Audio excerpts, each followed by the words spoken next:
Все, ладненько. So hello guys, great to see you. There are a lot of regular guests, so happy to see all of you. I'm Anastasia, founder of Business Community Founders Connect. So today we're having a masterclass about YouTube. So I will skip all these boring details. So this is Anna, our partner, also founder of another great community Connect and company Beyond Tech. Will you say a couple of words? No, just happy to see everyone. Let's just start. So you. we're just giving you the whole thing. Thank you, stars. Yeah. I think you deserve a little applause for just getting all the people in. For Anna and for Anastasia. Hi, everyone. Hello, I'm new here. I know no one, so I feel really awkward. I hope it's gonna pass. My name is Anastasia. I'll introduce myself in a second, but today we're here to talk about YouTube in 2025. Today, okay? Just one more, guys. If you don't hear very well, just come forward because there are some features. Or tell me to talk louder. My voice is not ideal today, but tell me, I'll try to be louder and more expressive. As possible. And more expressive. Does it work like that? Yeah. Okay, cool. Fantastic. Okay, it was the previous slide. It's a new clicker, so we just, let's meet.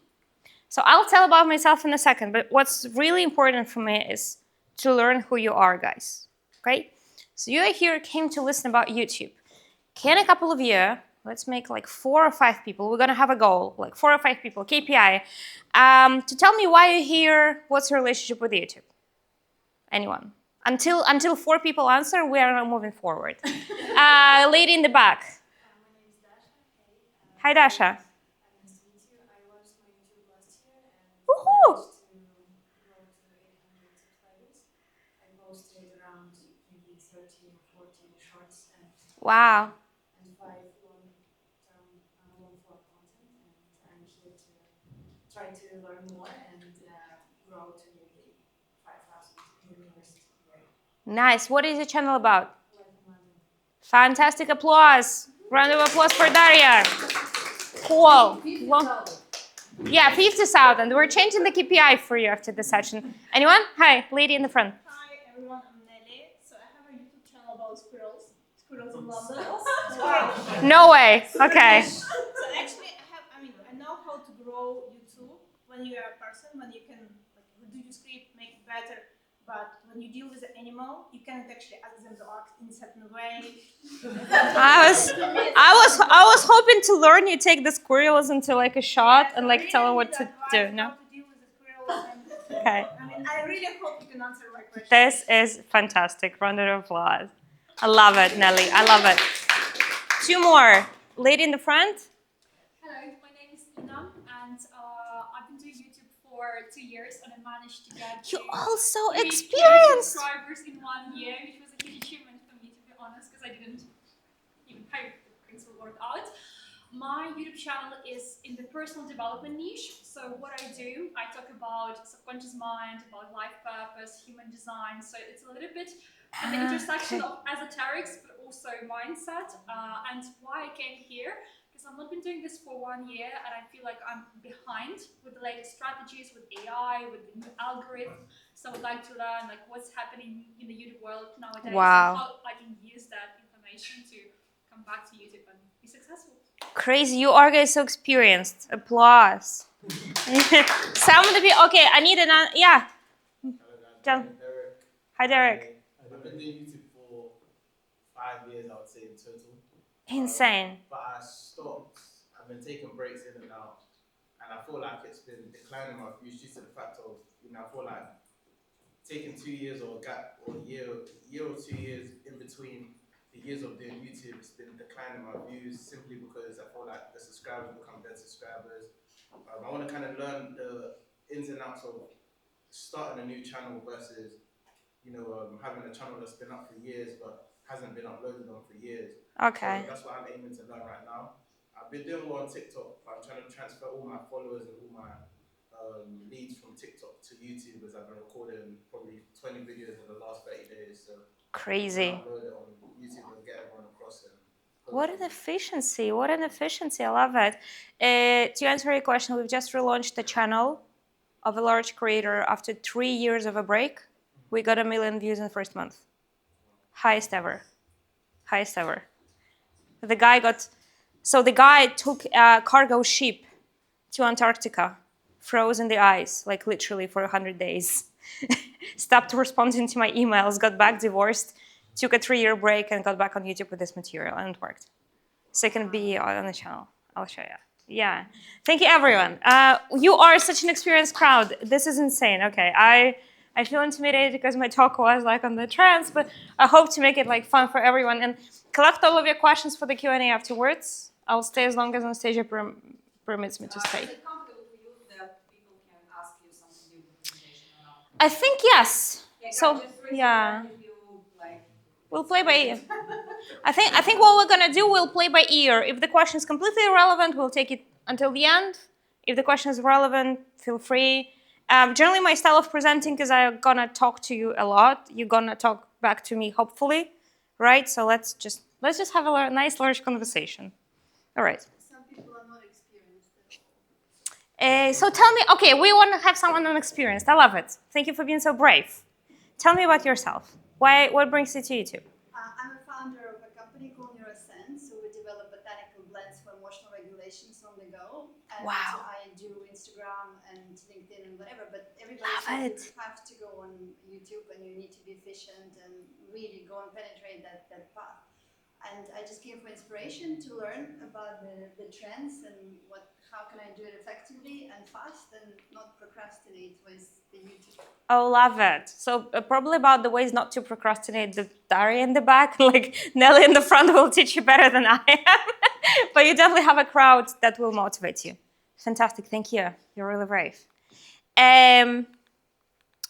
Okay, so that's a bit of myself. My name is Anastasia, surname is Dembowska. You don't have to know how to read it, you don't have to. But it's my real surname with a weird letter. So I've been working at YouTube for 6 years in the company. I left the company a year ago. I founded my own consultancy where I help founders of businesses be successful on YouTube with their businesses or with their personal brands. And I run some educational scale programs called Insider, where I group people together to launch a channel to help them. Usually in one-on-one work, I focus on businesses, agencies. Quite often, I'm the mystery person who solves issues for the agency, for their clients. Basically, if you ask me what I've been doing at YouTube, aside of like speaking, wait a second. So basically what I've been doing at YouTube, YouTube has an internal elite consultancy team that is like McKinsey, but for YouTube channels.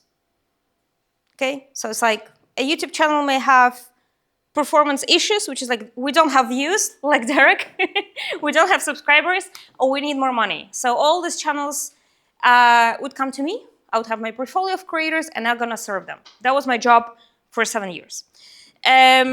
But the program is invitation only.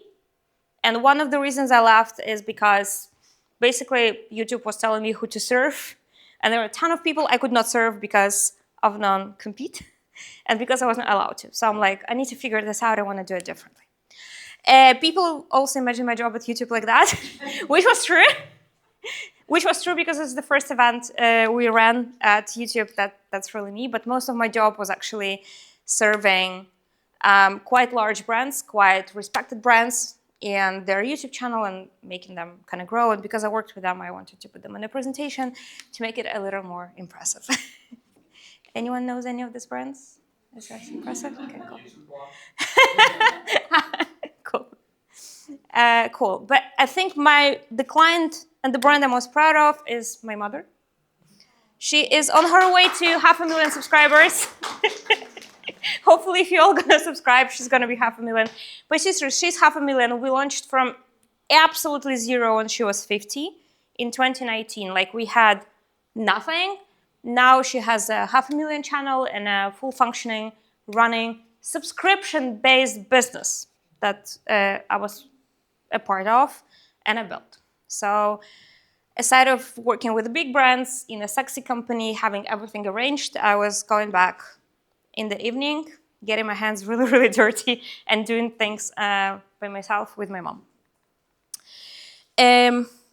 Also, I mentioned I love the company and I produced quite some case studies, but mostly why this is here is because YouTube is a part of Google, and Google is a company where you cannot even sneeze without proving it with data. So basically you need a ton of data for any decision. You measure everything, you're deep into spreadsheets, and anyone thinks that work at YouTube is really, really creative. It sometimes is, but mostly it's spreadsheets, mostly it's data. And I finished finance. So my approach is really, really data-driven, and whatever I'll be telling you further in the presentation, I'll try to prove it with data as much as possible. Sorry, I just read your mind. But usually when I talk, will you allow me, I know that's weird, will you allow me to have little chat sheet here as well? Okay. Usually when I speak to people in the audiences like this is the main question they ask. Anyone can relate? Anyone can relate? Okay, all right. So, so it's correct. And the first fear that people usually ask is this one. Is this too late for YouTube? Can anyone relate? We are in 2025. YouTube is 20 years old. I am just back from the reunion of ex-YouTube employees. And there are so many of us, we already reunite and we have parties. Is anyone thinking it's too late for YouTube? I want to job. Okay, all right, so you think like that. Many people do. While I think it's actually not too late, and I think it's actually the best time to enter YouTube out of all the times in the past, this is actually the best part. Why? Two things. First, YouTube is most used social media platform worldwide. So it's not Instagram, it's not TikTok, it's not even WhatsApp. They included WhatsApp into this number, but it's not, it's YouTube. So everyone uses YouTube. Who out of here does not watch YouTube?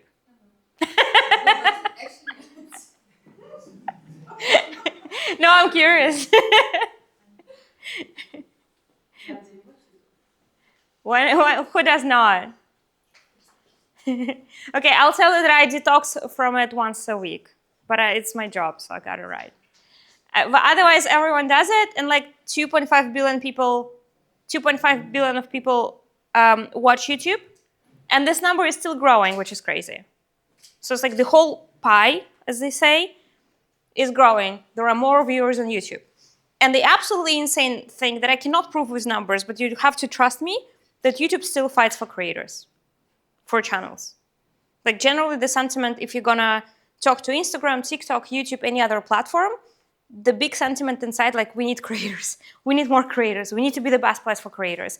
This is the key narrative YouTube has all the time. So basically YouTube gonna fight for you. Okay, anyone surprised? It just wants you to be there, so it doesn't want to go to Instagram, it just wants you to go to YouTube.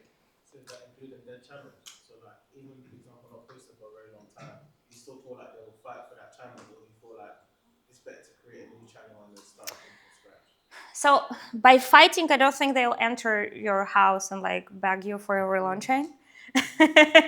But generally, yes, if you relaunch the content in school and they're gonna tell you like how it's promoted, you're gonna absolutely be promoted. If your channel is old, it means nothing.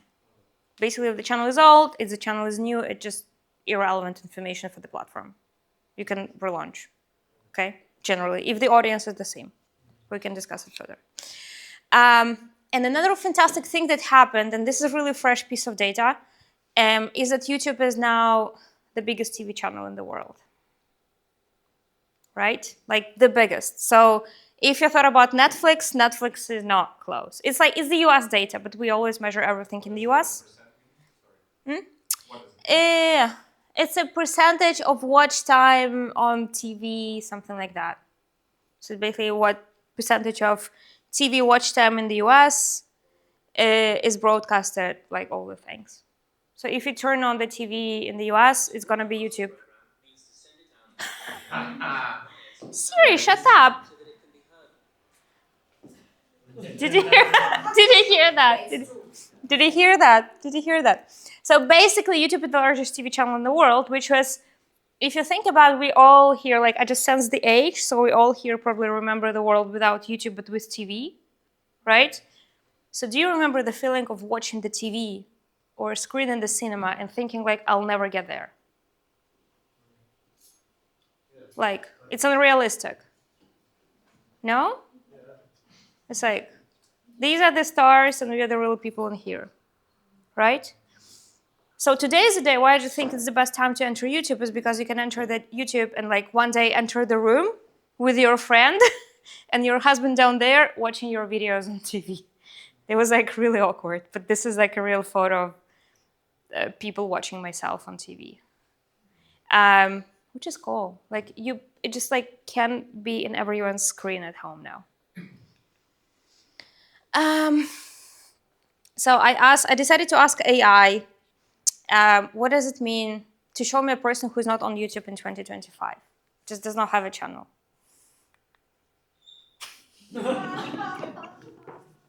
Okay, I also told it, okay, demonstrate me a person under the rock. So probably the person just doesn't know YouTube is there, or it could be one other reason. Okay. You may not be on YouTube because you could believe that it's not for you, it's too complex, or generally there is like a set of misconceptions about the platform that could be in your brains now. And to be honest, the main goal of me in here was just to try to demystify a couple of those and hopefully make you feel more relaxed and make you feel it's more realistic to launch your own channel tomorrow than you thought. Shall we go through it? Shall we? Okay. Let's start. Okay.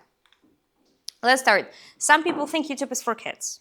Who had an idea that YouTube is for kids? That it's for young people, entertainment only? All right, so the first myth didn't work. By the way, this is the first time around this presentation, and usually when I present, it's like a stand-up, so you need like several runs, some measuring things. So YouTube is not for kids, and this is true. YouTube is actually having a very adult audience. A ton of growth comes from like 50 plus and like 65 plus people. A ton. It doesn't mean it's for all, but like even like people who are generally not obvious are watching YouTube a lot. So We're getting old, so sorry. true. I'm like, we're never gonna be as young as today. Well, we have time for this. Good idea, I love it. But also if you think about the products of like consider like about like aging or whatever, it's a good place. But they have time. And I think this is what usually people tell me, no, YouTube is for the young people. So I took YouTube analytics from my mother. This is my mom. This is her YouTube analytics, and this is who watches her. So if you look at all videos, most of the people are 45 years old, but she speaks about nature, becoming younger naturally, right? So it's like the topic. But if you look into her shorts, so it's like TikTok-like feed, right? Everyone knows what shorts are. Like TikTok, but on YouTube. So it's like quarter of people are 65 plus. It's like basically your grandmother is watching shorts and you're not aware. Okay? Who was aware they're watching shorts? Okay, now you are. Now you are. By the way, this is what I love about YouTube and the analytics is because when I talk to people one-on-one and I usually have a boutique consultancy, so I work one-on-one. People are like, no, I'm very smart. I only watch very smart content. Like I only watch physics. And then you enter YouTube analytics and you see what people actually are watching, like as a mass, as a group, and the picture is very, very different. But so that you don't think like it's only people who are old watching YouTube, I actually pulled data from a business channel in Poland who are my client. I was in a hurry, so I didn't vet, so I won't tell you who the channel are, but there are 150,000 subscribers, ex-VP of a large tech company in Central Eastern Europe. So basically his audience are like 35 plus, 45 plus. And even the shorts audience is also older. So mature people who can also pay money, who have time, they are on YouTube, and it's fine, we can talk to them. Another myth that is there, it's now you only need to do shorts or TikTok. That like long videos are dead, you need to only like put all your thoughts into 1 minute and dance in the camera. Did anyone believe this myth in this audience? I don't think I believed it, but I feel like I see that people's attention span is going to a minimum now. So I feel like majority of the stuff I watch on shorts or TikTok or YouTube shorts, I'd say is probably the most dominant. In my opinion, I'm not too sure. I'm not an Yeah. analytics person. But No, I'm taking impressions. I was just like curious who's an impression. Yeah, thank you. And you are doing short content, right? yes, on TikTok, I'm doing quite well right now. I'm on 40,000, nearly on 40,000. Cool. followers on Congrats. TikTok. I've got 200,000 views, 300,000, but I feel like with TikTok, it's views are kind of fluctuating. So you Yeah. get a million views today and you get 500 views tomorrow. It's just forever. And YouTube is a little less fluctuating, but generally fluctuation is something on social media. But some people raise their hands. Okay, so people generally think that the attention span is getting shorter. I think this is really good. I'll take this phrase and change it on the slide. While at the same time, the data says 70% of YouTube viewing time comes from videos that are above 30 minutes. So people are still watching long videos, right? Like really positive. Like this is growing. Yeah. Yeah. Good question. I think it is. And I'll tell you in an indirect way, if you allow. Okay. I'm not sure like I can prove this specific piece of data, but I'll make sure. But indirectly, why I think it could be the trend is because a ton of people prefer longer videos to watch in-depth content. And another thing is I mentioned that YouTube is growing on TV, and TV now is the fastest growing surface. So a surface is like you can watch it on TV or on your phone. So a phone is a surface, TV is a surface, right? So TV is fastest growing. So basically people, 10 years ago, they're like, now we need to watch YouTube on mobile and everything needs to be mobile, right? So the world of media today is like everything needs to be on TV. Mobile is not relevant anymore, almost. So it's growing on TV, and when I work with clients and I check the behavior of their viewers, so the viewers watch longer on TV, much longer. And because TV is growing, so it's kind of more room to watch for longer. And another, it's kind of, is it a trend? I don't know. But what I notice is like people start doing insanely long videos. This is Lex Friedman, who knows him? So Lex Friedman is an American podcaster, and and I took the screenshot of his 5 hours long video. 5. It's already edited, which is like insane. I would die if I would just record for 5 hours, like not even like do material or like edit it. No. But then I entered the channel and he has a ton of 5-hour videos. And like 3 hours for him is basically now short. What's his watch time? My questions. Good point. And what are his revenues, right? How many ads? Yeah. Fun fact, if you are YouTube, you basically insert ads into the video. So if the video is really, really long, you can have many ads and you can have a lot of money. Yes. Also, you can choose like how many minutes in between the ads. Not anymore. No. Not anymore. For these cases, what do you suggest? So to have this long form video and then just that, or for example, split in sub videos with the questions or maybe shorts. What happens when we have very long form content? You answered your question. I would do everything. Boom. No, honestly, you just do everything. So if you have a long episode, Lex doesn't do it. But if you have a long episode, you can cut it into short episodes. You can cut it into shorts. And there is even data that people, you can ask me, do I have data? I do. That people are okay to watch the same thing in shorts and in long video. Will you have separate channels for that? Or No. everything in the channel? No, on the same one. But basically what I've been like comparing with AI is like TikTok and like shorts, they do have a ton of views, but they're like snackable. You basically walk, so Central Line now has internet. I just learned today, so basically on the Central Line, like everyone was watching shorts or TikTok or Instagram, right? But it's like never serious, it's like very on the surface. You want to go in depth, if you want to build relationships, you want to supplement this with longer videos. Or if you want to make money, right? So you want to supplement it with long videos. And this is how I compare. TikTok is a snack, but we will always be craving a good steak, even if you have the best steaks in the world. So generally, I'm old, so I'm all for long videos, but shorts are good. And like there are people who do well on shorts, there are people who do well on long videos. There is everyone. Okay. Myth number 3. Okay. I need to be funny or have a funny business. Generally, I usually work with business owners, like people want to promote their businesses or make money on YouTube. And they all think, many people come to me and like, okay, so my business is really boring. Okay, everyone is fun, but my business is really boring. You cannot make it on YouTube. Did anyone has concerns like that about themselves or about the business they want to promote? We are too boring. No? No? Oh my God. Okay, someone is like, yes, oh my God. Like you are a really different audience. I just have to tell, because everyone comes to me and like, we are a lawyer, we are boring, you cannot promote us. Or we do tax, we cannot promote us. Like my favorite channel is a lawyer's channel with 800,000 subscribers, immigration lawyer's channel. So no, you don't need to have a funny business. So this is, now we're gonna be moving it a little bit to business and then back to YouTube, okay? So this is the best AI note taker for Google, by the way. That's a startup of my friends, and they're gonna share the link for like a 3 months with you after that. But that's like a startup for AI note taker. Can anyone think of a concept of a YouTube channel for AI note taker? Is this realistic to launch a channel for them? Like you have the bot that you just join calls and records it for you. Yeah, but you basically talk about use cases or maybe some funny stories. Okay, good. You can share how you're building a company, how the product is being built. True. So they are. Basically, it's more challenging than be Mr. Beast, right? It's like not that funny.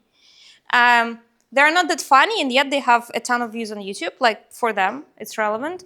And I'm like, do you get money from this business? And we are like, yes, people come from YouTube to our webpage and sign up as paid.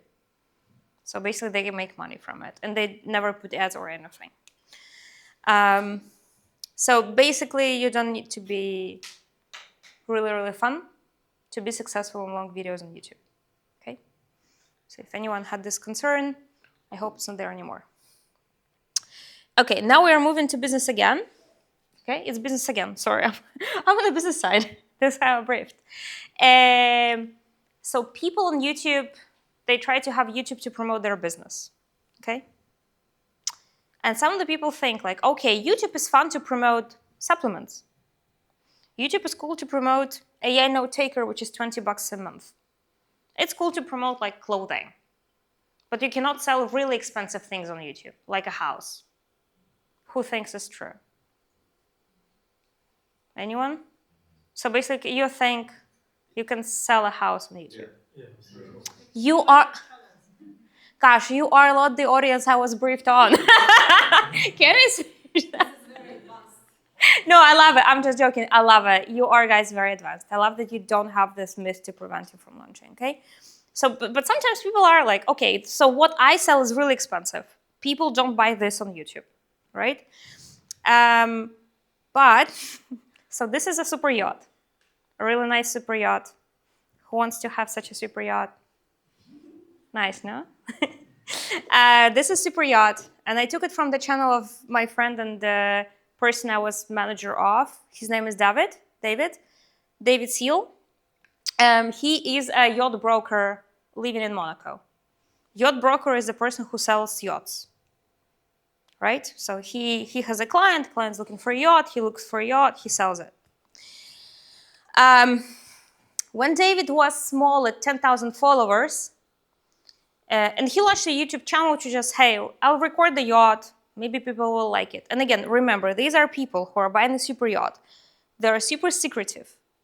They have like extra $20 million for a yacht. These are like not typical kids watching YouTube, right?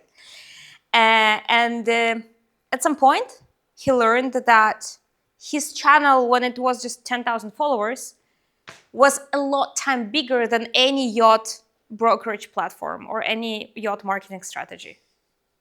So basically, they would send out a newsletter to a couple of people and no one sees it. They would have a yacht brokerage platform, like Kazoo for cars. They would have the same for super yachts. And it generates a couple of views. And he launches a channel, and he was like far bigger than anything in the world selling yachts. And he was at 10,000 followers.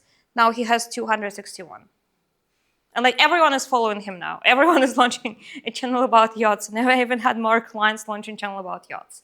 Yes, and of course they want to sell yachts. It's not that they're doing it for fun. Yes? What's that Oh, it's an extension. I'll tell you later, but this is an extension I use for work to figure out if a specific video did better than average or worse than average. It's a... Can you share some tips in those cases where, so here's just a channel for lead generation. So Yeah. how they go from having a viewer to having someone who is signed up for a newsletter or having a call for information? Do you have it in the description, some link, or do you say on the channel or on the video that, I don't know, sign up here for more information? Yeah, yeah. I'll tell you next. So David is a little different because for David, he is just famous. So basically now he doesn't have to even work as a yacht broker, but people know him. So they just, hey, David, we want to buy a yacht from you.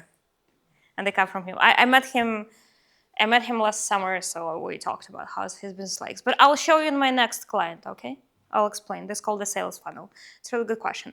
By the way, I decided like how expensive is a super yacht, just to make sure we are selling expensive things. So super yachts are like 10 million, 30 million, 275 million. So it's like, these are expensive stuff, okay? And he sells it on YouTube, and he is a star. And like every other yacht broker looks up to him. And his employer made him just a leader of YouTube, basically YouTube department in his company.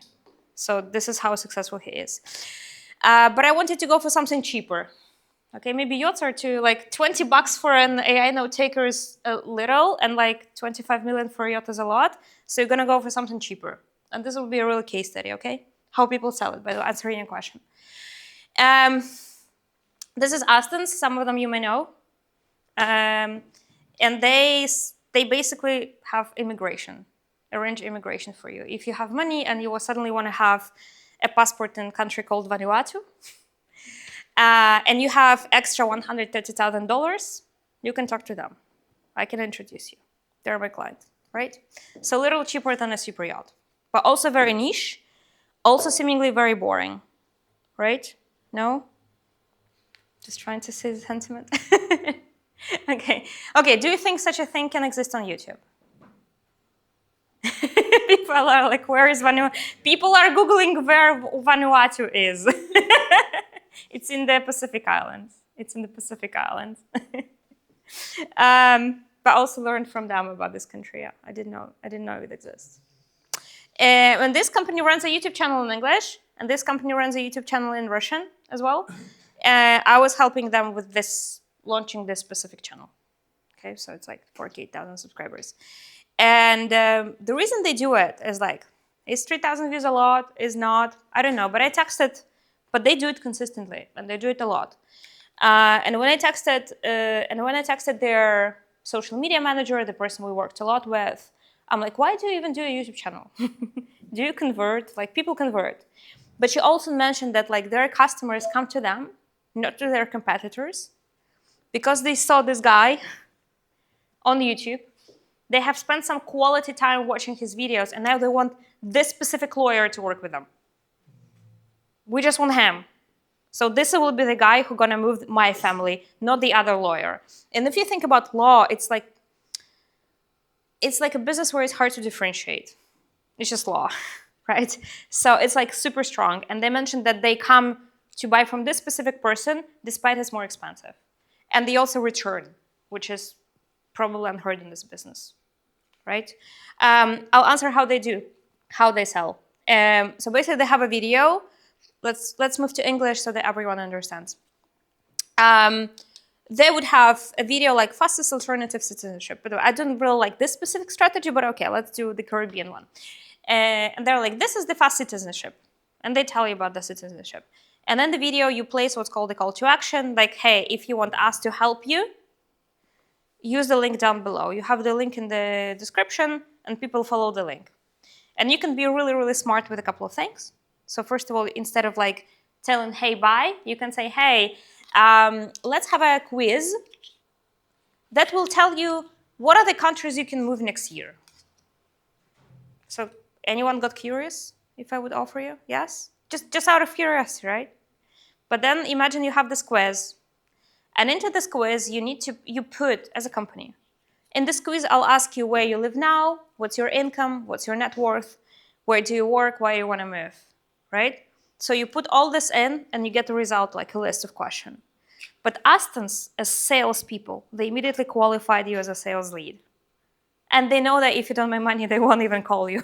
And if your net worth is like a couple of £1,000,000, they probably call you. And they know who they're speaking about. So it's like becomes a really smart strategy both for you and for them. And yeah. So they capture that data from analytics and convert them into. Yeah. You can triage it, but also it makes it more curious for a client, right? Because if I tell you, hey, we can help you buy a Vanuatu citizenship tomorrow, you may not be really ready for it after an 8-minute video, right? But then we can have a test, we can have a call, we can have a nice chat in 45 minutes, and suddenly you are convinced. By the way, this used to be the only citizenship that DHL ships you. You did not even have to go to this country. It's not true anymore. Okay, so now I think the myth that hopefully will resonate more. So people think, now we know we can sell expensive things on YouTube, it just makes sense, but people think production is expensive. Like, it's just expensive to launch a channel. Who thinks it's true? 1, 2. You know it, you have your channel. No. I mean, it's not expensive to launch it, but it's expensive to do a normal content. You have to pay for equipment, you have to pay to make a nice script, you have to... Okay. You know how much nuts are costing on Amazon? Okay, so who thinks it's expensive? We know some people are. Okay, I see how you know it's expensive. They're niche, they're very professional. Eh? Let's define what is expensive. It's more like perception. We're speaking about myth, so I'm more like trying to debunk your like. Okay. I'll cover that. We have a word for that. There are also niches that are very competitive and where other YouTubers, they have very high production values. So you have to buy the camera, the equipment, the lights, everything, and this makes it True. Good point. But I decided, let's run an experiment, okay, together. Imagine like now we'll have 2 scenarios. We can A/B test. So we'll do first. We'll decide to hire a production team. Hire an artist, a stylist, get to a beautiful studio and move to LA. Sorry, it will And by the way, sorry, it will be Dubai. I was just like changing slides. It will be Dubai. Sorry, not LA this time. No US visa. Okay, ready? Ready to see what's happened? This happened. How do you like the image? Is that in LA? It's in Dubai. So it's like, it's covered with the purple thing. The views are covered. The view's gonna be there, okay? So nice, fine, like production value, money spent well. Light is bad. I have only 11 likes, so I suppose it's less than 1,000 views. Yeah, so what's a thumbnail? Yeah. So I think the light is generally, could be just the projector plus the screenshot. I think it's... I mean, that looks like a good production. If I had that, I would do 30 videos in 30 days. So I'm using that because a creator and a friend of mine, he's running the production for these people in Dubai, right? And the views are there 190. So it's not less than 190 views. Basically nothing. And this production costs a lot. It's like thousands of pounds. He's like very experienced. A lot of tech is kind of, so tech-wise is all good, but no views. Okay, so something is different. But I promise you to do an A/B test, right? So we're gonna test a different strategy now. I mean, what if just the thumbnail is bad? So You're being ahead, being too professional. I mean, so when you scroll, the video starts playing automatically, so thumbnails doesn't make so much sense before. Gosh, guys, you're too professional. I love it. I love who you are. We just need to meet in a pro meeting. You're really good. Like, you're thinking well, but let's just run the test. So another test. We decided not to hire a production team. We're not done to makeup. We stay where we are, and we decide not to shave for a couple of weeks. But for this couple of weeks, we've been thinking about one thing. We're just like putting all of our mindset into one thing, okay? And this is what we have.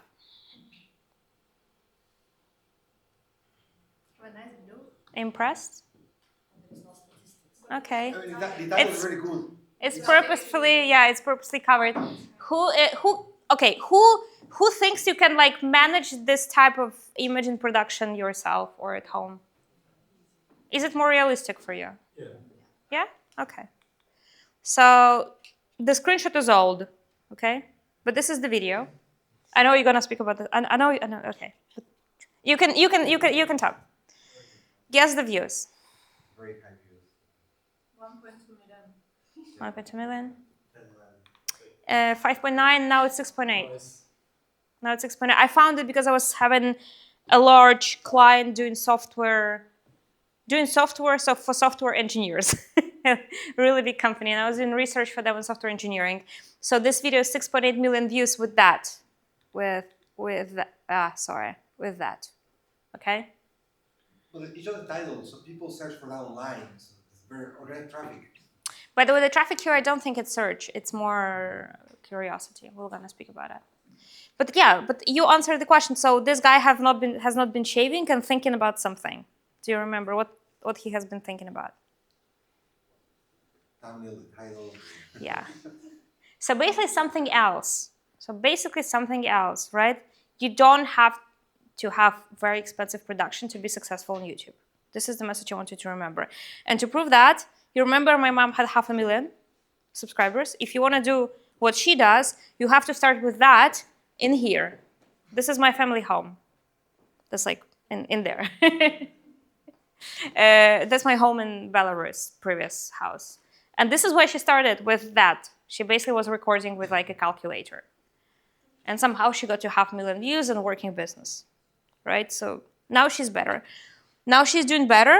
She's using this tech, like camera for $600 or an iPhone, really not very expensive mics.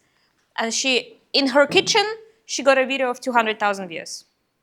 And also this video brought her so much sales that they renovated the flat and moved to a different place. Wow. Yeah. Made in the kitchen, like sink is not. It's like, basically when people enter YouTube, they think they need to be way too glamorous, way too expensive, and they overcomplicate way too much. Don't do it. Anastasia, I'm running off time terribly. Are you fine? Okay. Anyone tired? Sorry, I'm running off time. No? Okay. Another myth. I think, Derek, you could resonate. No, you're really good at that. Some people are like, I don't want to become a creator and upload for the rest of my life. They basically don't want to have another job. Anyone can relate to that? No, everyone likes, you don't. Okay. I see a creator there. But Derek has created 20 videos in a month, so he is good. You are good. I mean, I love it. I think it's because it just comes from the love of the game, really. Love it. But is it a top hand videos or what's your videos about? So I went to Nigeria and I done just cultural videos, just learning about the culture, asking people, public interviews, That's fantastic. eating new foods, trying out the best dishes in Nigeria. Wow. Met with content creators, just made videos, more entertainment stuff. Really. Wow. So cool. As YouTube, we did some events in Nigeria. I was not a part of the African team, but YouTube is really active in there. Yeah. They did in Kenya, Nigeria. My friends were in the team. But some people are like, we don't want to upload for the rest of our lives. And this is another reason why I think YouTube is stronger than TikTok or short videos. This is a screenshot of my client. Sorry, I don't have their consent to show the analytics. They're extremely big company, so we have a ton of NDAs, so basically I cannot disclose it. But they recorded the video in 2021, right? It's there. And this video was recorded around the quality of my mom. So not like at home, right? And we discovered this video in 2024. And what this graph means, it shows you daily views. So every single day, this video gets more views than it did the day before. So it's not only not slowing down, it's accelerating. And it's a really basic video, but because it's a beginner's tutorial, and in the link in the description, it has the link to their product, guess what? It's an evergreen machine for money. So this is why I love YouTube, is because you are smart and you dedicate some time to it. You can actually take breaks, which is unlikely for shorts, less likely for shorts. And you can build content smartly, so it's there, people come and see, and they buy, and you don't need to do it daily. You can do it every month. My personal channel has 2 key videos that are a year old, and I'm like, fine, I don't need more, right? My mother sometimes has vacation now. So that's why I love YouTube, and only long videos do it. They can live there for long. Okay, and I think this is the last myth. It's too much work. Who can relate? It is too much work. It is too much work. Okay. It's a lot.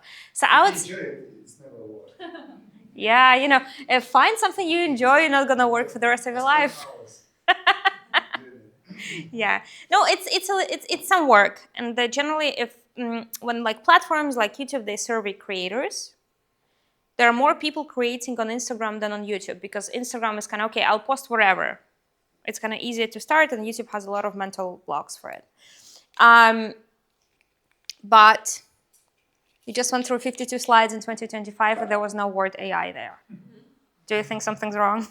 There was AI mistake. I know. I'll cross it out. Basically, I did not say AI for 52 slides, so slide 53, 54 is AI. Okay. I honestly was not preparing it, but I got a video that got really viral on YouTube, so I decided I'll bring it to this room. AI does really help. It does save you a ton of time. Even there used to be things that I would spend with a client 10 hours a week on, and now it's 10 minutes. It's crazy, okay? I'll show you a quick demo. I won't do the whole one, but I'll drop you links. Anastasia, you'll help, guys. I'll drop you links to the tools. I'll quickly explain what they mean now, and you can actually experiment and create your own things at home. These links have free trials, so you don't have to pay too much. Everything has free trials. So I'll be quicker. So I actually made a cheat sheet. This is how you usually create a YouTube video, right? I love someone's recording. And I saw a couple of cameras, weird one. You had DJI Osmo, and this is glasses. Are you recording with your glasses? Just right now. Love it, love it. Just AI. This is content in 2025. You say AI and you have views. Okay. I could just I'll cross out the rest. Sergey, you were right. No, because Sergey in the back, I'm speaking at Sergey's club with just AI, and they just come with AI, don't bring the rest. Okay. AI created the slide for me, by the way. So basically, if you need to create a YouTube video, there are really smart people, really smart things about production things, but generally you need a couple of things. You need to find an idea. You need to wake up and have an idea. Some people like Derek do have ideas, but trust me, not everyone does. Some people struggle. Right? Then you need to script. Okay, what do I say? It's harder with squirrels, I remember, but otherwise we usually script. You need to edit. Terrible, annoying part. I hate editing. You need to create thumbnail and title, because on YouTube you just put something, you need nice packaging, and you need to descriptions, time codes, everything. And you see that there are just a handful of logos that basically respond to everything, right? This is literally my workflow, literally like that. And I use that. I'll explain in a second, don't worry. You can find this in my Telegram chat, LinkedIn, I'll drop it, and all the tools you'll find it, so don't worry. First of all, YouTube itself released it last week, so I'm okay, I'm gonna put it there. It's not yet there, but basically YouTube is working on a tool that will give you ideas by itself, okay? Do you remember YouTube is fighting for creators? So YouTube is gonna brainstorm video ideas, a button, it brainstorms for you. No job left. Yeah, but they're now making it even better. So these are mocks from a YouTube video, but I did not find them in any of my clients' channels, but it's basically coming everywhere, everyone. So it's this. Another tool that I like is called Spotter. These are my friends from LA. And basically what they do, you find the video that you like on YouTube, you click on it, and you're I want to create my own version of it. And you brainstorm different titles that are customized for you, and thumbnails that are customized for you. And this is X3 sped up, so it's like really fast. You don't even need to prompt, you just like click a button, like I want to recreate this video. I click, okay, these are the titles you can use, Anastasia. And then I'm like, I want to change the title. Okay, these are different titles. And then it would suggest your thumbnail as well. And you can just click a couple of buttons. I want to make it more clickbaity, you don't see it. But I want to make it more clickbaity, I want to make it different, I want to write something else, so basically text and it gives you the whole design. Okay, does it sound impressive? No? And you don't need to prompt. For this tool, you need 0 prompts. It prompts everything for you. And also it's created by big YouTube creators, so they kind of know the thing. I was shocked. The reason I know them is because they launched in November. I was such a heavy user, they emailed me like, you are our top heavy user and we need to talk. Okay. Then editing. Usually editing is hard, right? But, and I never edited, I always hired people. If anyone needs recommendations, I have a ton. But everything changed when this January I launched my own course. And my course is micro learning, where we basically have 3 to 5 minute videos, but a lot. And I needed to record a lot of them. And I found Descript, where you just record the video on your phone or like a camera. You put it in here, and instead of editing, you just edit the text. You remove something from the text, and it removes it from the video. That's it. And even better, you see here, edit for clarity. You drop edit for clarity, and it makes it clear. It's like shorten word gaps. So whenever you wait and do like, it will remove it. Or like, Descript, I'll share. Or like, I'm gonna email you all the links. yeah. Don't forget. Yeah, or like remove retakes. So a retake is basically you start talking and then you forgot what you wanted to say and you record once again. So it removes them for you. It removes filler words. It's like you do like, by the way, gonna remove everything. And it's also gonna make eye contact, so it's gonna make you look into the camera. A lot of things. But basically, if you wanna create just a talking head video, one may not work with squirrels. I'm so sorry. But if your squirrel gonna talk into the camera, you basically do everything. And it does a ton of languages as well. Sorry? Can it speak Russian? So Russian, actually, it used to transcribe it well. They stopped, and I texted the support. I think they should bring it back. I think it just broke. Also have like an affiliate program because you recommend them, you should actually sign up as affiliate. I do have affiliate with them, so the link I'm going to share is affiliate link. I disclose it. I will make money from it, but you'll have free trial. They have like 60 minutes free each month. So you just log in, sign up, and Yeah. 60 minutes. Also, what they do, they can even, like, you can record your voice. It will record your voice with AI. It can do a ton of things besides of it. I'm just using one it's the case, right?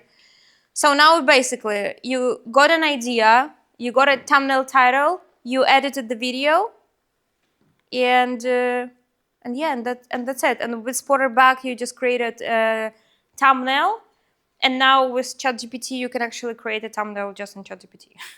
Sorry, I don't have the slide because it's very, very fresh, but I can show you. Yes, questions? Question, yeah. So I'm preparing a challenge. I always wanted to kind of, like when you can download B-rolls. So basically, I have text, voiceover, but Yeah, I I'll want find the AI to ChatGPT generate in the meantime. something that would Okay. suit the content. So is there any AI tool where I can say, I want a 10-second video showing this, Yes. this? Yes, I don't have it in here because it's a bit more complex than for this reason, but I can drop you a link. But you can always use ChatGPT, Sora. Yeah, no, there are, but basically, yes. So, Sora. It's part of OpenAI. yeah. Yeah, there are a ton of other tools, but I think this one, what I just like is basically, if you tomorrow want to create a video in 2 hours, you have it. Okay, so it's gonna take longer for the first time because I just need to know where to click. But now I edited like 50 videos with Descript, so it's basically, it's faster for me to edit with Descript than describe what I wanna have to my editor. So I had a business partner. So I ran a course, and we ran it together with another person. And he was editing all the videos because he's been editing for 20 years. And at some point, I'm like, look, I'm not gonna ship your videos to edit anymore because it's faster for me to edit myself than to even like send it to you. What was the platform that you run your course on? The platform name. So now I'm moving to Saturon. If you want, I can approach me later. The course. I was previously just on Telegram. I'm basically, as you can see from this presentation, I am personally a very MVP, low cost, try fast person. So my first course, I still have a Notion page. I have consultancy, I charge a bit, but I still run on a Notion page. So I'm like, with the course, we're just moving to Saturon. If you want, I can introduce you. I literally had a meeting today with them. Yeah, so the only thing you just need to know what to ask, right? I have one last section, which is like 2 minutes. I'm just reading the feedback from organizers if they want to kick me out. No. I just got a message from Anna. I'm like, Eda? Okay, I have one last, sorry, I'm like. That's very interesting. Okay, I was like, you texted me like, are you kicking me out? All right, do we have energy for 5 more minutes? Yes. I'm going to explain the algorithm quickly. 5 minutes. Yeah, no, it's Q&A. I don't want to make people. Okay, so brace yourselves. Like truly last segment. Yeah, I love the energy. Wah! Do it. Let's do it. Viewer shoes. Okay, so with AI, this is the key question, right? So some people are very knowledgeable about AI. Some people like it. But AI, the challenge with AI is like it only works when you know what to ask, right? Do you know the joke is like AI won't take over our jobs because people need to know what they want to use it well. So that's why it's not going to work. So with AI, there is like a thing that, unfortunately, AI like really helps. It's just like my life last April and this April in my job is 2 different jobs. I won't hide, is different. But the thing I did not manage to delegate to AI yet is my brains in terms of like finding videos that would actually work. Unfortunately, like trust me, I am trying. I don't like working. I'm like daily. I'm trying to do this mission daily of implementing my brain into AI. It doesn't work yet. But now I'll help you understand what to ask, high level, okay? The algorithm secret knowledge. To understand that, we need to get into viewers' shoes quickly, right? I would love to change my shoes, but okay, but I need to stand for a little more.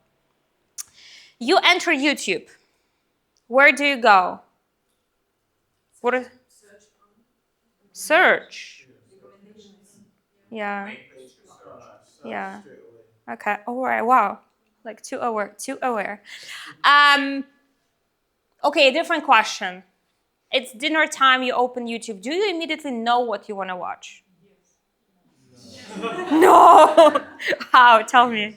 Like you always have ideas what to watch. I only watch what I need to watch. Wow. Crazy. It depends actually if you have a specific request or you are just browsing. For instance, I'm not watching TV so you just browsing and Yeah. I have people in today. mind.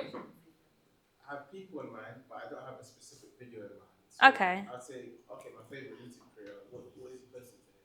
Or Yeah. what is Okay. anyone posting today? I don't think a specific video content. All right. Do you know that the data says, I think that people spend like 10 days or 10 hours, I don't remember, a year choosing what to watch on Netflix. Have you heard that? It's like terribly hard to know what to watch on Netflix. No. Hate it. Their recommendation engine is supposed to be one of the best in the world. Which ones? Picking up the Netflix recommendation. Netflix? No, not Netflix. I'll explain in a second. So definitely, like usually people are like two types. I enter YouTube, I don't know what to watch. I'm unsure. Like I can have an idea, but it's not like I'm coming for this. Like I can come to Netflix to watch a specific show. Or yes, I have a problem. My dishwasher is broken. Or like something doesn't work. Or I need to do a presentation. I need to ask YouTube how to do a good presentation, right? So all this kind of stuff. So basically we either have a goal or don't have a goal. And if we are not sure, we go on YouTube homepage, which is like just YouTube. We open up YouTube, right? And if we're sure, we go to search. And now I'm going to simplify because there are more traffic sources on YouTube. Analytics are more difficult, but I simplified it for just two of the things, right? And some other. In percentage, roughly, how many people use the first one versus the second one?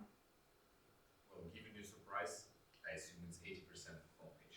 Okay, any other ideas? I think the opposite way, 80% for search and 20% for homepage. Okay. 92% for homepage. Yeah, okay. The source of data, important. These data are not public. There is no public data, but I worked with roughly 800 channels in my life and looked into probably twice as many YouTube analytics because we had access to everything at YouTube. So I would obviously go to every career and study everything. So I trust myself quite well, okay? And I still go into recommendations. So the source is like my brain. And my estimate is like that. No one uses search. Okay? So why it does not add up to 100? Because some people go directly to channel pages. There are some other traffic sources, so like just buckle them somewhere, okay? So it's like that only these places bring you people, but basically these places bring you people, right? So people say search is like the largest, second largest search, which is all true. People use it for search. But the real thing comes in here, in YouTube recommendations. And this is why you all want, and this is why we want to be there. That's why yachts gonna sell there. That's why citizenships gonna sell there. Squirrels, content about Nigeria, content about life in London, everything. We all find everything in YouTube homepage. And actually YouTube recommendation systems, when I arrived on my onboarding in San Bruno, which is head office, Susan was alive back then. So Susan used to be the CEO of YouTube. And she like mentioned to us, and this was really remarkable to me, that YouTube recommendation system is basically a miracle. It's like state-of-art technology. Because the company is 20 years, and for most of this life, smartest people in the world, it's really hard to get to Google, by the way. It's like not many people get. It's not that I'm smart, I'm just lucky, but most of the people are smart. They get there, they get money from a company who makes money from ads, and all of these resources and brains are working on just one thing: understanding what you want to watch, each of you, and to condition everyone to go on YouTube homepage whenever you don't know what to watch. How does it sound to you? Does that mean that subscribers are not that important anymore? Because if No. you're having the recommendations on the homepage. Yeah. Can I ask you a question? How estimate, okay? How many channels do you subscribe to? I know the hundreds because of the 20 years. And Do you watch them? I like them, but I've forgotten all them because I don't see any more on the homepage. You won't even have probably if you've been like on YouTube for some time and not the person I showed you earlier. You probably don't even have like physical capacity to watch everything you're subscribed to. Also, another question. A year ago, try to remember yourself. What's your name? Sorry. Rod. Rod. Oh, we know each other. Oh, it's you, Rod. Okay, I know Rod from. Okay, nice to meet you. Okay, Rod. Thank you for coming. Rod, a year ago, try to remember what you watched a year ago. Do you think it was the same thing as today?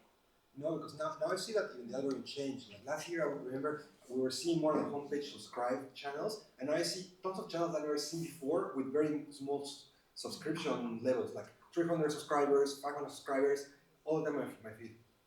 Yeah. So basically subscribers are not that important. Okay. YouTube does not have an official name for it. I have an explanation for it. It's my own explanation. To me, subscribers are a rudimentary thing because 20 years ago when YouTube just launched, like 17 years ago when there was no like machine learning behind all the thing, we would only watch people we are subscribed to.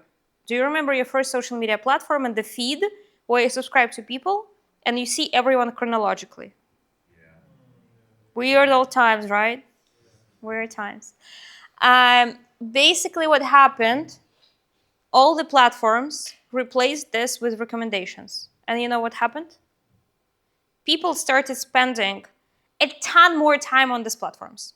A lot. So platforms never went back to subscription fees because we just don't want to watch what we subscribe to as humans, not as platforms. And we want recommendations to always find something new and curious to always keep up there, and not to be Netflix where we need to come and choose. And that's why YouTube is ahead of Netflix. That's my hypothesis. But it sounds nice. So basically, yes. So basically, YouTube is trying to find what's like kind of recommended. And I think that's why there are going to be questions in the audience. I'm going to go to questions now. There are going to be questions in the audience like, does it matter at what time I upload the video? Knowing that, does it matter? No. No. It only matters in one type of content. You know which? Soccer highlights. Because soccer highlights have peak watched within 30 minutes after the game is over. And then no one watches it.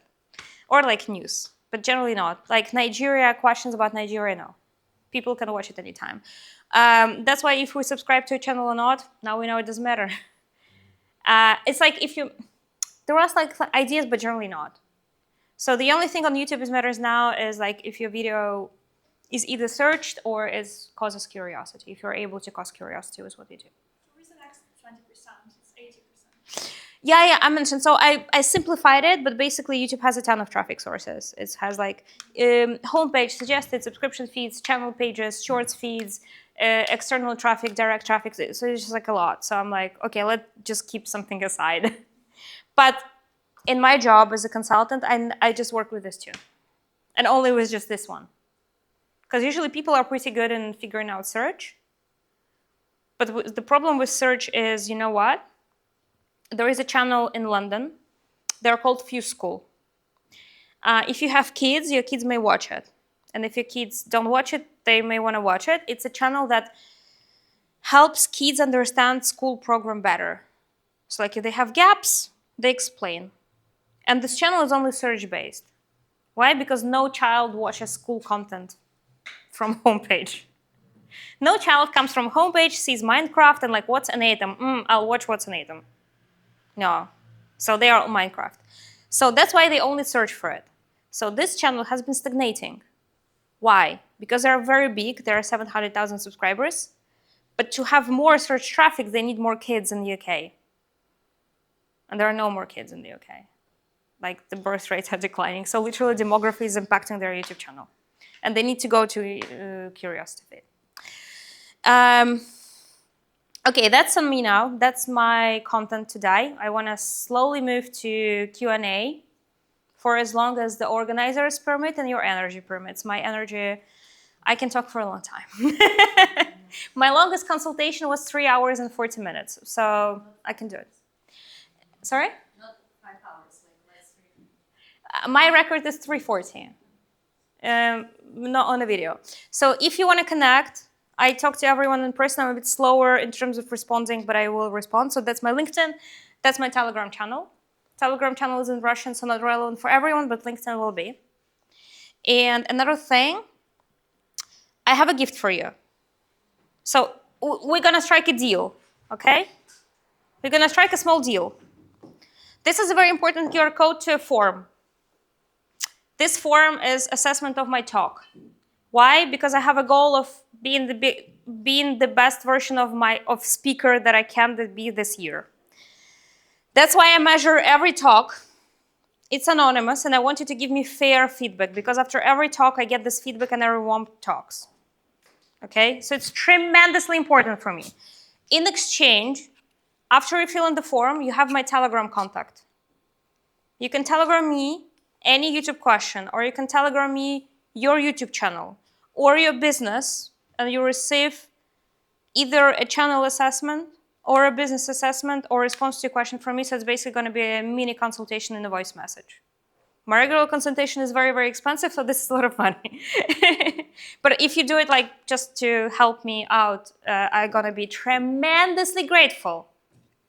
And also from the organizers, you're going to get the links with free trials to all the tools we mentioned, including... By email or what will be? Anastasia, is this email?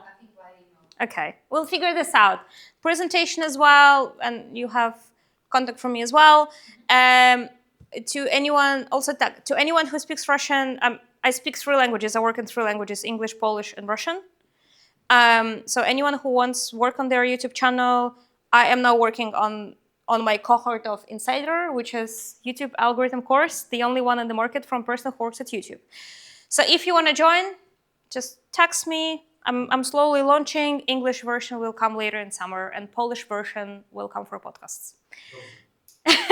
Wow, nice. So if you wanna, and I also have 3 other bonus speakers, all from YouTube, and some celebrities there. It's gonna be fun. We have cool pizza. Did everyone do this? Yes. Okay. Q&A. I'll keep it to make sure everyone did it. Q&A. Yes. First of all, thank you so much. This has been super enlightening. Can I tell you where you work to the people? So I see it works at YouTube, by the way, still. We had a spy. We had a spy. Thank you. I'm a producer at YouTube. Lovely to meet you all. But I'm also a content creator on Instagram. I offer styling courses to people. You know that I spend a lot of time for my Instagram production. I produce content for official YouTube channels. Yeah. All the official YouTube channels you see are produced by Asia. Everything. And I spend a lot of time on Instagram producing my own content, editing, scripting, and all of that. So I'm just about to launch my own YouTube channel. And by looking at sparking the curiosity bit, right? How do I... so basically the suggestion here is not to analyze Google Trends, what people are searching, but actually basically taking a look what basically maybe like bigger creators are creating, and then maybe taking topics that might spark that curiosity. Fantastic question. I was hoping someone asks it because it did not fit into my deck. But I'll do some consulting for you guys. And this is literally, what I'll tell you now is literally like my consultancy. But you're going to find it helpful. Back. Okay, let's keep it here. You are in the very right question. This is called research. Okay? So basically when we have an idea for a video, we want to find data to confirm it's going to work or it's not going to work. Right? We all want it. As much certainty as we want. And YouTube is a magic platform. Okay, let's do a business analogy. Okay? Imagine you want to create, you want to do protein bars tomorrow. You're launching your business. You enter Sainsbury's and you suddenly see revenues that every protein bar made in Sainsbury's this day. Which, will it help you make your decision about your own protein bars? Tremendously. Right? So you see that Oreo protein bar is like the best, and raspberry protein bar, no one buys it. What would you do? Oreo. Yeah, you adjust. Yeah. And now, like, do you remember that YouTube is the algorithm that just reads your mind? I know it sounds scary, and YouTube did not allow me to tell this when I was in the company, but I'm not. So I can tell whatever I want, and PR team cannot prevent me from doing this. Previously they could. So it basically, so it means that views on YouTube are literally the reflection of how the audience is interested. Does it make sense? So YouTube is a place, is a store with chocolates and protein bars that has all the revenues per every protein bar there. So if something works on YouTube, you enter the channel and you see that something has more views than something else, it means it has more demand. So if you're going to plan out of everything, you want to take 10, 20 creators in fashion, sort by popular, see what's been working, right? And previously for that, a year ago, I was doing it for a culinary channel in Poland. So my PA did the research with 180 lines on Airtable. I don't know how much time it took her, but I'm like, I'm not doing this myself, I'm paying someone. Terrible task. And now you can see 2 things. You can see this indices. Someone asked, was it you to ask, sorry? Someone asked me about this like small numbers. Okay, so this is extension called 1 out of 10. We'll include it. It quickly gives you a number that is an index of how well this video done compared to other videos on the channel, which now it makes much easier. And now to make it even more easy, so do you remember I told you that something took me 10 hours, now it does not take me time at all? So what Spotter does, in Spotter, I can follow channels that I want to research, like competitors. like 10 other fashion creators. And I tell Spotter, hey, in my feed, only show me videos that have done 2 times better than average. And you have a feed and you just copy. Boom. So previously for that, I used to spend like, my PA spent maybe a week. Now, 0 time. And on this GIF, this is what I'm actually doing. I was doing a full guide about YouTube. I just sorted out, okay, I need full guides about YouTube that done well. This one did 4 times better, so I'm just taking and brainstorming from it. Boom. So research. What's the top 3 extensions or AI tools that you're using? Daily Spotter. Spotter is like for myself all the time. Any client who has a channel and allows me to, Spotter, like Spotter is just like my love, sorry. I know I'm in an affiliate program with them, but I've been using them before and I've been paying them before that. Descript. Descript to edit. 1 out of 10, which is not here to research as well, I'll tell you, 1 out of 10. So 1 out of 10 is the extension that I have that shows me these indexes, these ones. Okay, so 1 out of 10. Don't pay for 1 out of 10, don't. Okay, because this functionality is replicated. For clients, I also use view stats in a very specific case that you may not need yet. Okay, but view stats is good. View stats is a free extension. Like the TubeBuddy, famous ones. I don't use TubeBuddy, I don't use vidIQ if you ask. No. Also, like just for scripting, what I like, my scripting life hack. Do you want a very easy scripting life hack? Yes. Okay. Now, people hate scripting. When they script in my course, I'm like someone else teaches for me because I'm an analyst. I'm not a creative person. I'm like finance person in data. Like suddenly found myself at YouTube. So someone else does it. A creative person does it. But people hate scripting. So the hack. And I do it for my videos. So you go on YouTube, you find a video you like, similar to what you want to do. Like you don't have to like copy entirely, but probably someone has done something similar. YouTube transcribes the whole script, so into letters. You go for free. You can find it. You can transcribe the whole video. You transcribe the whole video, copy, put it in ChatGPT, ask it to make a script in bullet points. So then you have like 5 segments in the video, in each like couple of bullet points. Then you personalize it. You have script. So what's the third item? And the third one is perplexity. Anyone knows perplexity? Yes. Okay. So if you are like data-driven like me, I just hate make claims that are not data-driven. I just cannot allow myself to do it. So if I need data to confirm, I go to perplexity. So perplexity is basically an AI that can give you data and it does not lie or hallucinate. So if you need like, hey, in this presentation, I use it a lot. Like, for example, I have a sense that older people watch YouTube, right? So for all the data points are from perplexity in here. So I'm like, hey, perplexity, tell me if this is true that older people are watching YouTube. And it's like, yes, it's true. And this is the data points. By the way, I removed some because, this is from perplexity. How much yachts cost? How much is a super yacht? Yeah. And then you combine, so basically you ideate from, let's go through this again because it's important. By the way, if you speak Russian, I have a video on it. If you don't, I'm going to be releasing an English one as well. Because the Russian went so viral, it's crazy. So Spotter is to research. We know why research, like. For fashion, I'll tell you. Capsule wardrobe, how to wear jeans, trends each year. You're doing first luxury bag, really good. No.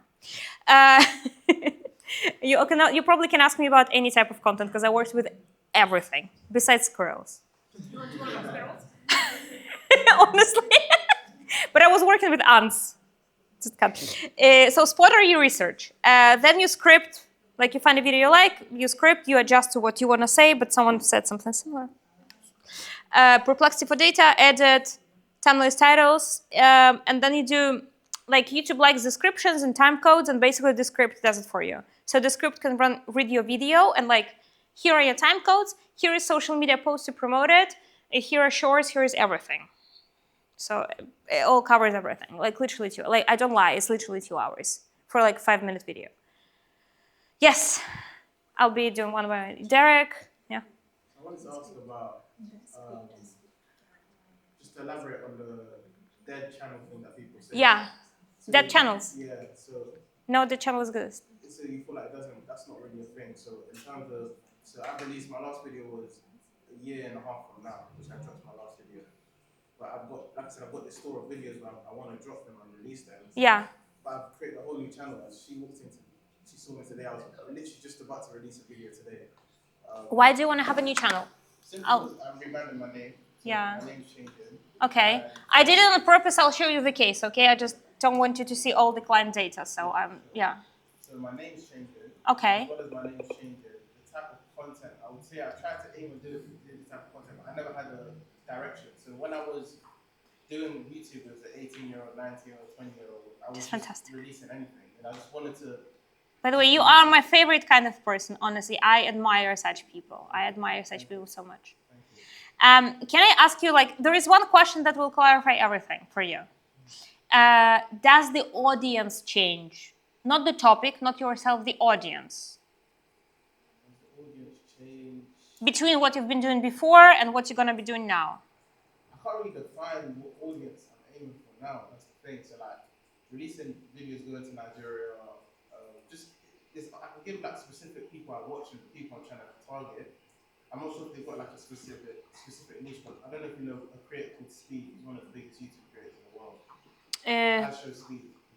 Probably heard. There are so many YouTube creators, you can know everyone. Yeah. So so what he does is basically kind of similar. He's a bit crazy with it, though, but he goes to different countries like Japan, China, Nigeria, and he'll just do videos of people, his fans, eating new foods. Casanat does the same thing. And these are the type of creators I'm trying to aim to. Okay, entertainment. This is what I watch, so that's the reason why I do it, because I love it. I watch it for streaming. Look, but let's assume. So you don't have to know like precisely that your audience is like working male, 55. No, that's bullshit. Just like imagine the guy who would watch your past videos and like the future one. Can he be the same? Don't overcomplicate. Can he be the same, or are they like super different? I would say yes, they can. My question is, if there was a channel you were doing super yachts on, and tomorrow you are baking, these are different people. Okay? If yesterday you were traveling in Nigeria and tomorrow you're traveling everywhere else, it's probably an extension to the same audience. And if the audience is the same, you keep the same channel. Yeah, I would say. This is approved, by the way. This is a travel creator. It's Russian speaking, but anyone who speaks Russian, he lives in Chile, which is crazy. Fantastic guy. This is his career.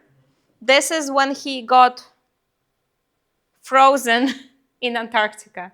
I'm not joking. He emailed me, hey, my ship got frozen for 100 days. This is a break. And this is where we relaunched his channel. So basically, he never had such high videos before, ever. We're launched. Is it specifically just traveling videos? Travels. Because for me, I won't say my videos are more specific to traveling. It was just a part of what I do. Like, again, I'm still the type of person that I just release what's going on in my life. I think you are overcomplicating, and we can. I think you are overcomplicating way too much. Yeah. I think you need to keep the channel. Just keep doing. Yeah. Is your channel big also? Oh, not YouTube. I say TikTok. So I've got more followers on TikTok. But like YouTube. About 500 subscribers. Doesn't matter. Like if you are like anything like below 10K, relaunch whatever. Yeah. Also, like my own channel. I used to be an athlete. So I started my channel from my athletic past, and I dropped, hey, I left Google. And then I'm like, hey, YouTube algorithm, like all working. Don't worry, don't overcomplicate. If you don't change your audience too much, like from super yachts to baking, you're fine. Keep the same. Music to blogging? Keep the same. So Yeah, I think it's like broadly entertainment. In the case when we're multilingual, and then we have, for example, views in English and we're in another language, do we have separate channels for language? Yes, language is very different people. So basically the idea is you have a channel and you want people to watch You want a person on your channel, like a typical person, like I'm your typical viewer. So you want to release videos that I watch every video, right? And like if it was, what's your Spanish? Yeah, Spanish. So if I'm the person who like does not speak Spanish, like I used to watch English, it won't work. So languages, we do separate them. YouTube is working on bringing the whole ecosystem where channels will have multi-language audio and automatically dubbed, but this has been terribly slow. So I'm not sure when it's coming. So far, split the channels. Are there pointers for good videos? Like some people say, when you have like a hook, like the first 30 seconds to be like really good. Yeah. Is that true? Yeah. So I don't have like you can't speak everything, but this is true. And the reason is, you clicked on the video yourself, right? And you watch first couple of seconds and you don't like it. What do you do? So there is one thing in the world that I say there is one thing in the world that I believe cannot be bought with money. You know what? It's your intimate time with YouTube when it's 11 p.m., your wife is asleep and you're watching, you don't have to work. Like what you watch then, it's only you know, and no one can pay you to watch something boring. Right? Anyone is watching some... Huh? Yeah, but I mean like choose. So generally what you say about the beginning of the video is true. When you watch a video, you have the beginning of the video that is like thumbnail and title, you pick it, and then you start a video. And we as humans, we are like, we value our time. So we are first like, okay, do I like it or not? If I stop liking it, I leave. So that's why people invest a lot of effort to make sure that they prove the video is worth watching in the first seconds. Is it first 8, first 12, or first 30? Everyone tells the same, no one knows. It's a process, I would say. But like the longer a person watches you, the more likely they will watch until the end. Unless you are like 3 than 5 hours. I could not go through it. But yeah, this is true. And then you can discover the tricks how to do that tactically. But in my education and like my approach, I try to explain the why behind it. And people usually appreciate it. So the why is like, people are very skeptical in the beginning of your video. So you never start the video, hey, I'm Rod. Because they don't care. They care about what you're going to say, like not about what's your name. So what other elements should we have? Should we have like intros, outros, like titles? No intros, no outros, please. They're boring. So now we are moving to tactics, right? So I explained you the idea. In the beginning, you need to be intriguing. And then how different tactics, but this is one of them, yeah. Before we go into tactics, so I just Googled that guy you just mentioned because I've never kind of heard, yeah. And what I found out, the first thing I saw at his channel is 5, 6, or 9 hours videos, which are 8 million plus views. Imagine that. So to me, it's complete, I don't know, Shock. useless. So I never ever even knew that it works. Yeah. So what about streams? What do you think? I don't know. Depends on like hours, and you said it's the most so popular in the world. I think first rule on YouTube, if you do your own channel, never assume anything. By the way, my phone is literally on, okay, now it's on Do Not Disturb, but on my phone I literally have a rule, which is called don't make assumptions. Why? Because every second idea I hear from a client, we immediately bust it with data. And imagine YouTube is a part of Google, one of the most powerful companies with data, crazy about data inside and outside, and also YouTube Analytics is one of the most powerful analytical tools in the world. I don't use any third party. So if you see this, it means that like this happens. To see like 5 hours or 6 hours videos? But it doesn't mean they watch it until the end. He streams, I see in the stream, I watch his streams, he has about 200,000 people watching him live every time, Yeah. minimum, that's like... So in stream, if you measure, so basically they could literally click to see if the video is like long, what's happening. But they could have watched it for 10 seconds or 10 minutes or 8 hours, so you don't know. But you may ask, hey, does YouTube make a difference between a view that lasted for 10 seconds and 10 minutes? Tremendous. It's like increasing your watch time within a video by like a bit is a tremendously big signal for YouTube because YouTube wants you to stay glued to your screen. Yeah? Sorry. You were there. Do you mind if I'll stand because I'm getting a little emotional, okay? Oh shit. Okay. So, Tell me. No. Okay, by the way, how to start a video. This was a class on a hook. This was a class on a hook. How to build an a trig. Like, yeah, sorry. Sorry, I just had to highlight it. It was good. I loved the video my whole life. I even created a YouTube channel in 2007. Crazy. But Deep respect. I'm not a creator in that sense. I don't post anything right now. Yeah. And I came here maybe thinking maybe I should start a YouTube channel. Yes. And the question is yes. The answer is yes. My question is whether there is a place for like sort of Casey Neistat style videos where you just do videos of what interests you in life. I'll just give you a quick example. For instance, for my work, I'm going to Kenya and I'm doing the interviews in slums with low-income families. Insane. Love it. The other day, I'm running in Chelsea and I'm just counting the number of Porsche 911s that I would meet during 10K run. And another day, I'm creating a Telegram bot, by the way, guys, you might like. And I want to make a video about that because I don't have any experience in computer science. But all these are three different topics. Do you think all sit on one channel? Again, we speak not about the topic, but Derek already knows it's not the topic, it's the audience. So if you think it's the same person who can watch all these things, it's gonna work. And I see your channel, there is, sorry, I forgot. Maybe you guys know, there is a UK creator, really famous for trying new things on videos. And I even was his manager, and I hope he does not know, I don't remember his name. There is a UK creator who is known, all his content, he tries something new in every single video. He's like, I'm gonna learn coding. Hey, I'm gonna learn cycling. I'm gonna run a marathon. It's super popular. Like watching. No, but maybe many of them. It's likely him as well, but basically there are a ton of creators who do something like that. And then the common point of interest is not that I only watch you because I love Porsche 911. No, but I just like what the crazy stuff you do. The crazy stuff you're doing. Okay, he's gonna do some new stupid. That's what speed does, and that's what I was yeah. Thinking. Yeah, that's what I was thinking. You see. Well. Like, I really want to like. Do you think it could be combined on one video? Yeah. I mean, not one channel. I think so. Yeah. Is it Max Fosh?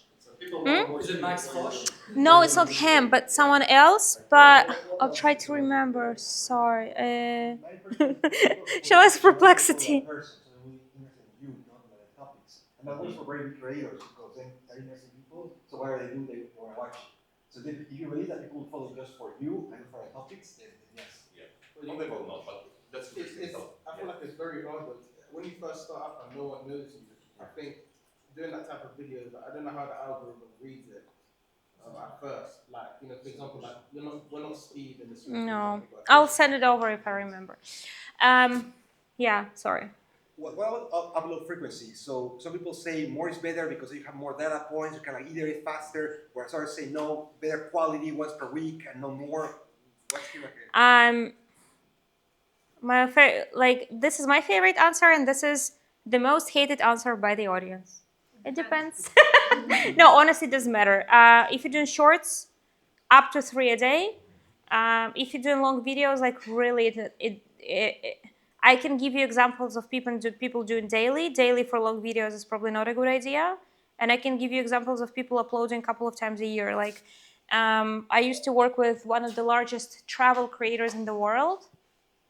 He's Ukrainian, Anton Ptushkin. He has English-speaking, Spanish-speaking, Polish-speaking channels. So I see some people know him. He is an absolutely genius storyteller. Like, genius. But he was doing everything himself. Anton Ptushkin. It's Antonio Viajes in Spanish. Antonio Viajes, yeah. But the idea is, he was doing everything by himself. So between his videos, like 3 months could pass, 4 months, 5 months, month and a half. No one knows, because he basically refused to delegate anything. But his videos were so good, they were like 30 million of you, and you would like wait it for a cinema. So if your video is like tremendously good, and you already have the audience who know your past videos were good, you can be rare. If you're just building out, regularity helps, from my perspective, generally, to collect data. So if you do weekly, in a year you have 56 iterations. If you do bi-weekly, you have like 28. Does make sense? But ideally, the absolutely hardest thing on YouTube, if you are on YouTube, you do it consistently. Consistently does not mean frequently in English. Consistently is just with exact amount of time in between, right? And you are analyzing with data, there is no chance you're gonna be unsuccessful. Zero chance. Zero chance. Because you're just gonna, it's like business. Time will come when you're gonna be successful. Yeah, but the reason why people get unsuccessful really in the first place, they just stop. They just don't upload. So the best idea is to actually upload in the frequency you find compatible with your life for the rest of your life. You say like, subscribe still works? I know a ton of video, like when I analyze videos, the videos that get most subscriptions are still, does not really depend. Sometimes, like official YouTube recommendation is to include it, but it really depends. What would be your suggestions for people who just start a channel, they don't have any subscribers, they don't have like anyone to do like their videos? Yeah. They need to upload first video, like how to bring attention, how to make YouTube easier. Can I get, yeah, I'll give you different advice. I'll give you different advice, but after running, I mentioned that I run group cohorts for people who want to launch a channel, right? And I'm very confident in this advice, but you're not gonna like it. Just forget everything, upload 3 to 5 shitty videos. Just upload 3 to 5 pieces of shit on YouTube. Like literally, I mean it. Why 3 to 5? I think on average it's just like because like first video literally teaches you how to press a button upload. And for people who don't have a channel, this is a barrier. They cannot jump even if they paid shitloads of money to me. I'm really open. Like it's a barrier, and usually it's a barrier. Like I was addressing it from so many places, and my friends have been, and like the story of like 8 years of my life, 7. But basically, people put really, really high expectations on themselves before they even launch. But you just launch first, and then you slowly figure out, this is the best idea. Like, tomorrow, just, okay, what do you feel like is the easiest and funniest, brings you most joy to upload about? Like, talking about your neighborhood? Fun, do it. Your brain won't be the same after it learned to upload videos 5 times and assumed the role of a creator now. Does it make sense? And then I can give you a ton of advice, but if I give you now, you won't do it. Yes? And do you have any recommendation on how long should be? No. It doesn't matter. No. My favorite channel... So my favorite channel is Beluga. If anyone... Does anyone know Beluga? Yep. Yeah? No, channel. Okay. No. Okay. Do you see my screen? Okay. If anyone walks away with something really helpful, is this channel. Okay. So Beluga, I love Beluga. It's really funny, and its most popular video is 3 minutes long. Like? You don't get paid for that, right? It's 8 minutes and above now on YouTube, correct? No, you have 8 minutes brings you more money, but 3 minutes as well because I have pre-rolls. Okay. Because YouTube places 2 pre-rolls now. But I have Brave browser, so I don't have ads, by the way. And Lex Friedman does 5 hours. So this is the answer. Everything works. Do you use adding chapters and also descriptions on some of the videos? If your video is long, like if your video is 5 hours, it's better you do. Because people usually scan chapters just to make sure there is something that interests them in the video. It's like psychology. If your video covers many topics, you better put it. So I was going to say, how much do people actually get paid for YouTube? Because I know I heard different numbers, and Very different. I can give you. I'll pull a different presentation if you don't mind. Okay. VCN Pacific. Okay. It's just a different. So it's a different talk, but you see some slides there. It was. I think I had some remedies in there.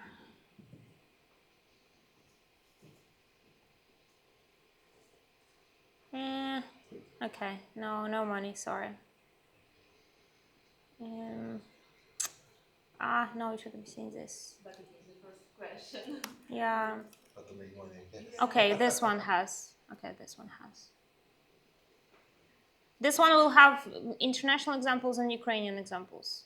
By the way, this is Ptushkin. This is in here. And that's me in the back.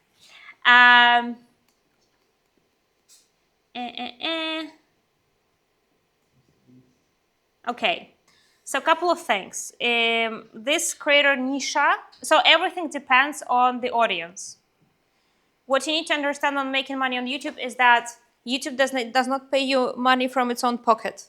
It takes money from advertisers, cuts 55%. Asiya, how much is the cut? 55 or 45? 45, I think. Basically, YouTube is absolutely outrageous with its cuts. No, it's official. No. I think it's 40. But basically, YouTube is really good at making money. It just cuts 45% of your revenues from the advertiser.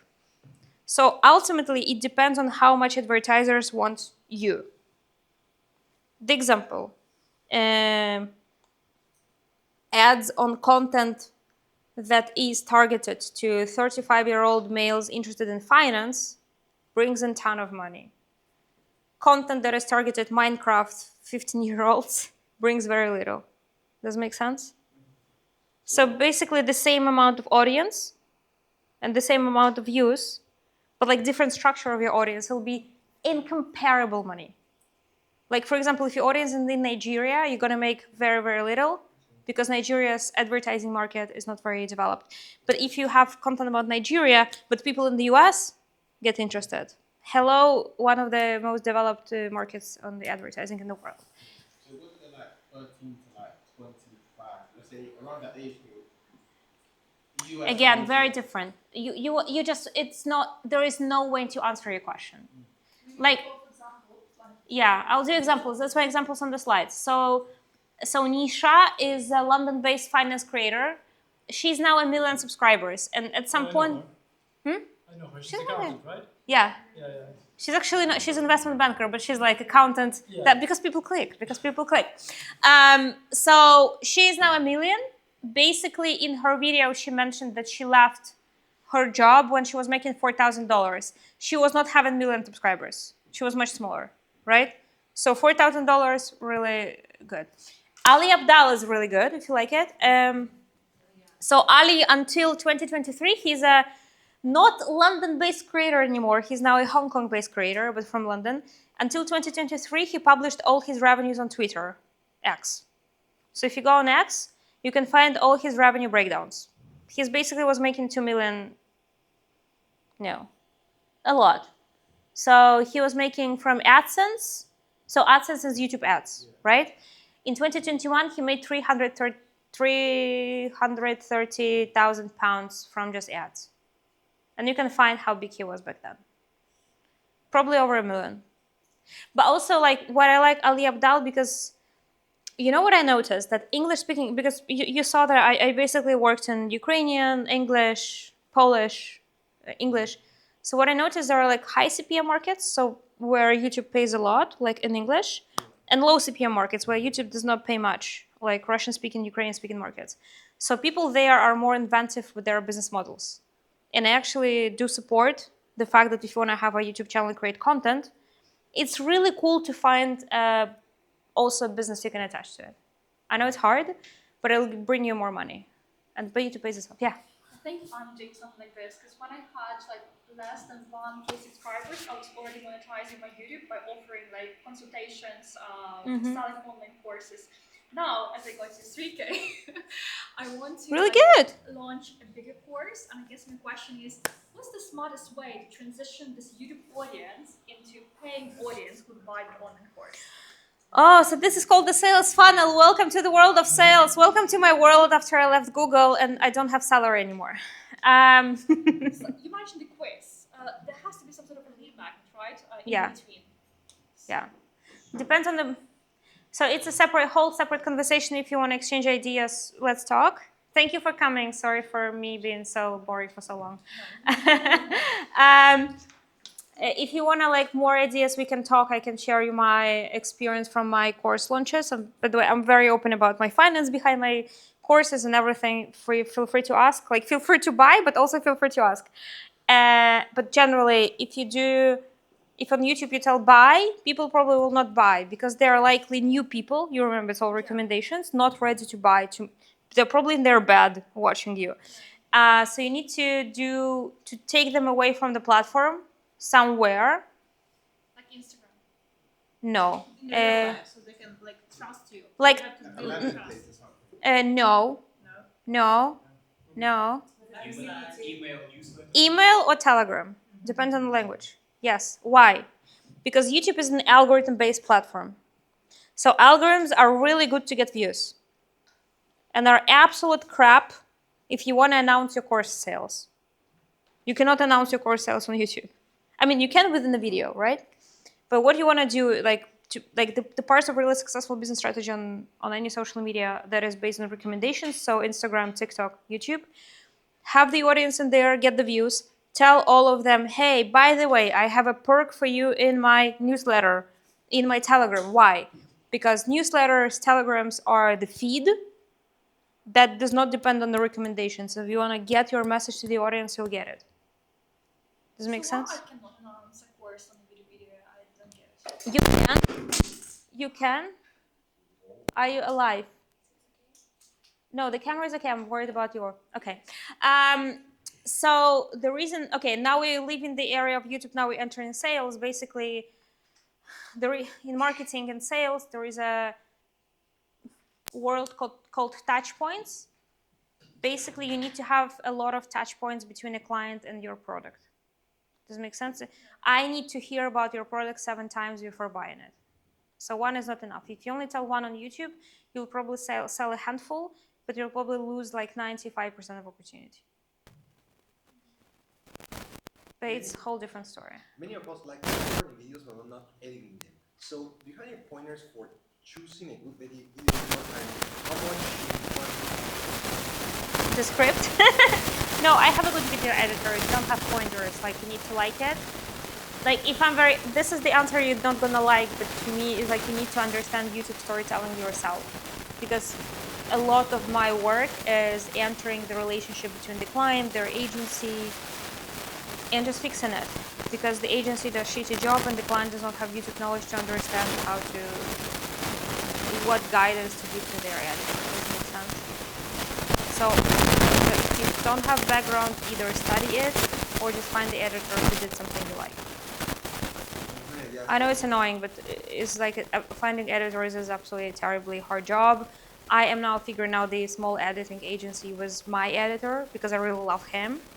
But we literally, and I do offer him to a couple of people, we're literally stuck in a process that now he is so good, but he has to train a handful of other people to be as good. So this is like editing is like absolute terrible business in terms of scale, unless it's AI. So if you want, I can talk to me. I'll see if his editors do well job and I can recommend. But otherwise, it's absolutely the worst part of the whole YouTube piece. It does make sense. But is it actually doing a good job, the script? Like if you remove, the pieces that you don't like from the script, does it like look okay, or is it? If you scripted well. If you came unprepared, no. No. No. Don't use it. But like YouTube can transcribe your whole video. Also, YouTube is AI. It's basically machine learning that has been running for like 15, 17 years. Only learning how to understand what you like. Think about the biggest miracle of the technology built by the best engineers, motivated by huge money, and think how much you can outsmart these people with a hashtag. Like to me, so naive. Sorry, so naive. Like people believe in hashtags and so naive. It's not you naive, but like generally the awareness that hashtags are a thing. Everyone's like, once you put the right hashtags, the video's not going to get the good amount of videos views if you don't put hashtags. So I really want to know if, like I said, I've never heard anyone say that it doesn't matter. So I can explain why. I think people don't understand why. Like a lot of social media, like we have some creators in here.